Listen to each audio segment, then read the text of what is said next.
Open pole of the Home Nation Series. He leads Paul Davison 2-0. Breaks of 71 and 70 from the cue of the Wizard of Wishaw.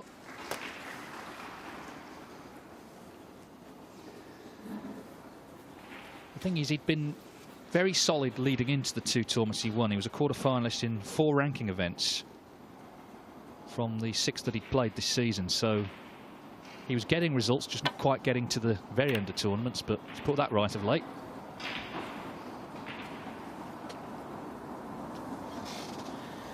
Yes, he was always on the verge, wasn't he?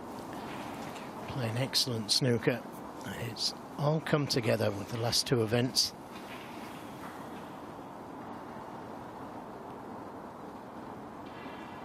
Very intimidating snooker when you know you can't afford to leave your opponent anything at all.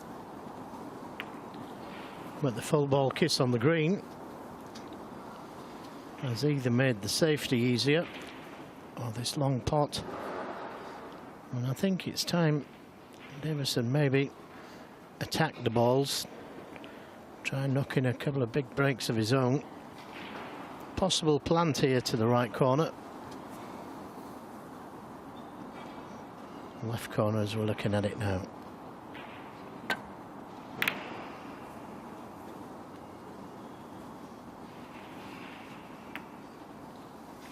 And that's not good. Chance for Higgins with this red to the left corner. Paul could have taken this one on. I know it's risky.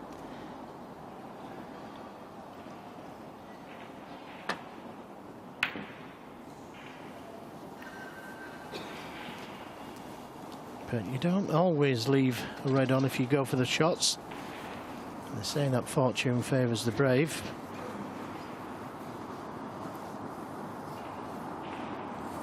Difficult to see Paul winning this match with safety. Probably one of the best safety players, John Higgins, that's ever lived.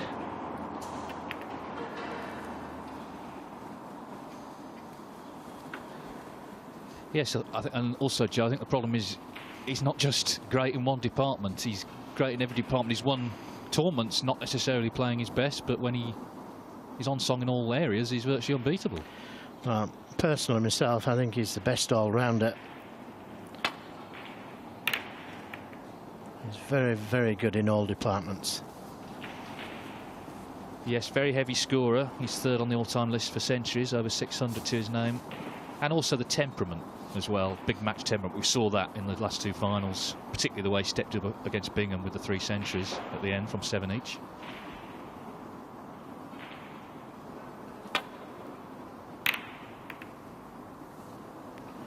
Well, that's opened things up.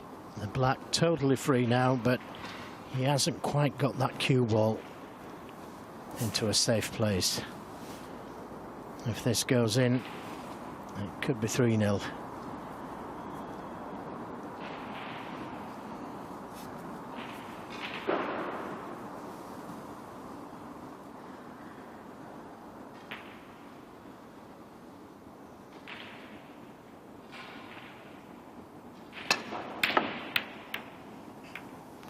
Now, how's your luck? Chance for Paul Davison.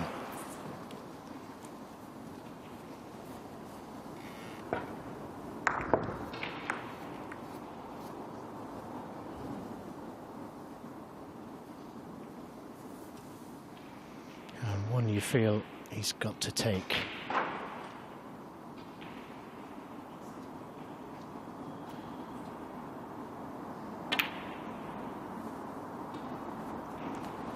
One. Well, he's still not actually missed a pot yet, but he's only actually taken on 7. He's potted them all. So chances have been very much few and far between.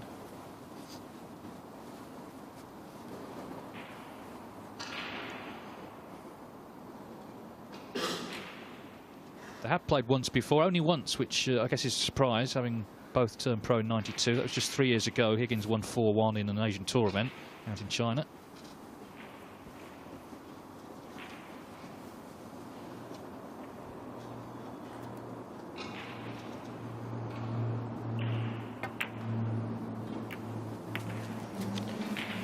didn't want the kiss on the red.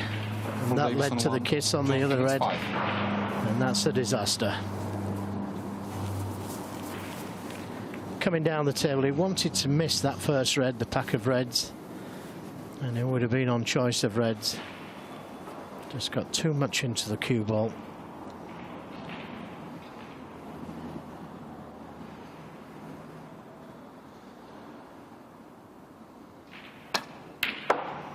And no mistake this time.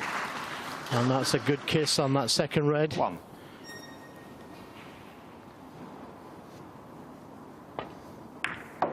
Nice little flick off this red to go up for the black or blue.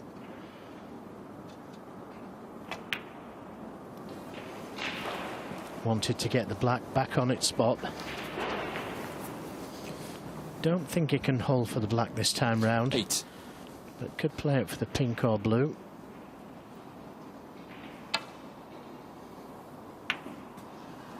Well, he did hold for the black. 9. Give himself chance of pink or black there. Well, it's apparent, isn't it, that right now he doesn't care who he plays, whether it's Paul Davison, whether it's Ronnie O'Sullivan. He's just feeling so good about his game. He's hit a real purple patch. This needs to just slow down. He's okay. Yeah, just a little 16. bit too hard. But as you say, he's okay.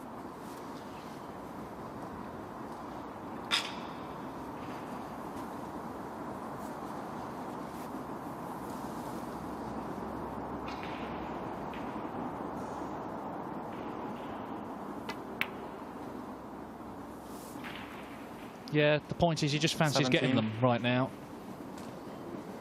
And also, little things go wrong, he can just get on with it. Whereas if your confidence is low, those things can fester in your mind, I think, and then start to miss.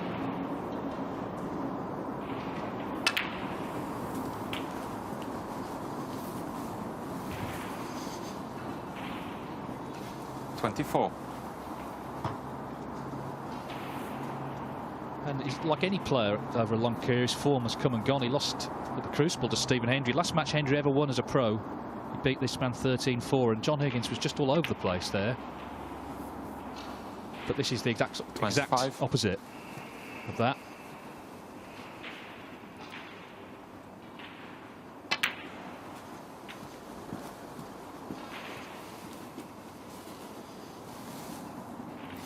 .30.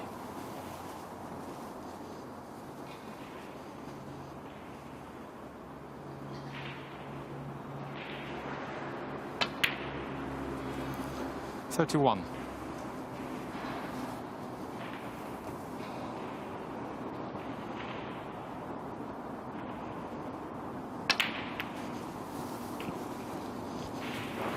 Well, the cannon didn't work out as he intended. He's still on both reds 38. here. That not quite as easy. Having to go down the table.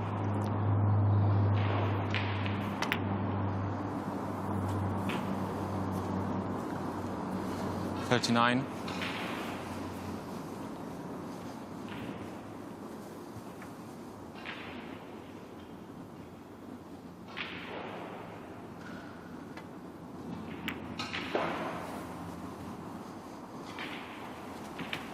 The last roll judged it to perfection.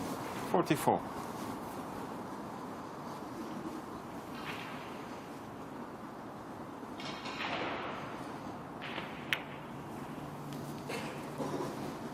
.45. Not looking good for Davison. No, well, this is the third half century from Higgins. He had 10 against O'Sullivan in the final on Saturday in Coventry. 52.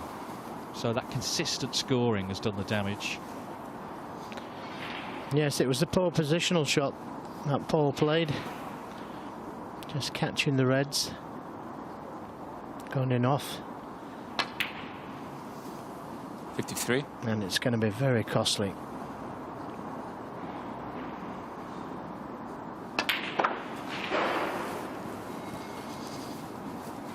There you see it, 64 the difference, so red and a colour. Snooker's required once again. Yes, must just tickle these reds. No. 61.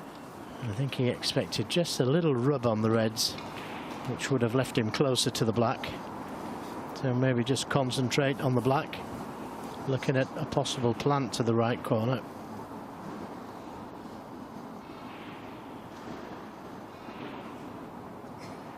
But make sure of the black.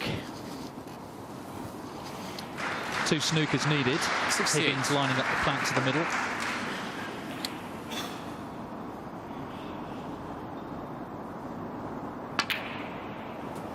Had everything going for Higgins. 69. Well, what we're seeing here is a player just right on top of his game.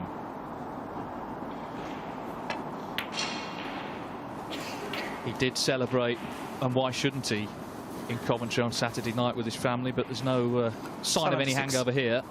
Looks as fresh as a daisy.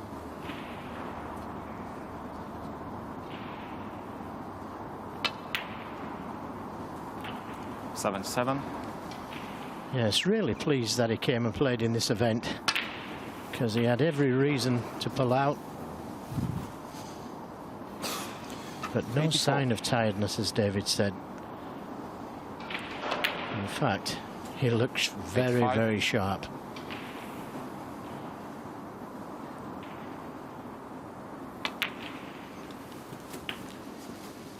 So, looking like century number 21 this season for 92. John Higgins.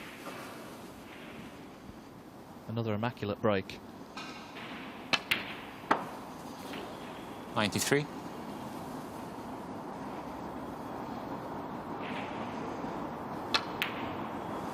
Well, he's already looking like the man to beat this week.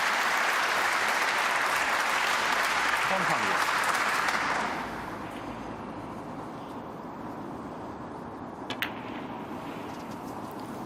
101.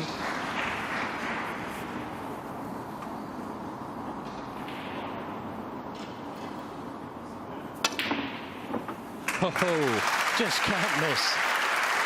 well, just brilliant. 107. What a great feeling this must be for John Higgins. As I say, he's had his struggles, every player has. So the break ends at 107, and he is firmly in control of this match, and Paul Davison has a mountain and a half to climb. John Higgins 1 away from victory, leading here in Belgium.